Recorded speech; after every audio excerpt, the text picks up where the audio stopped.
உலகமெல்லாம் உண்ணும் போது நாமும் சாப்பிட எண்ணுவோம்.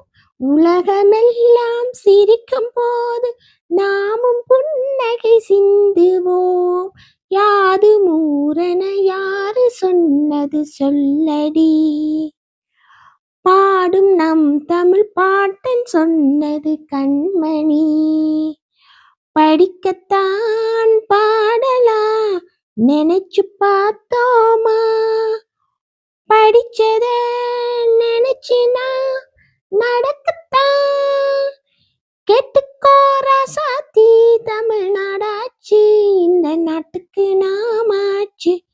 சாதி மல்லி பூச்சரமே, சங்கத்தமிழ் பாச்சரமே, ஆசை என்ன ஆசையடி, அவ்வளவு ஆசையடி. இதுதான் அந்த பாட்டின் முதல் வரிகள். படம் அழகன், எழுதினது பாட்டெழுதின புலமை பித்தன்.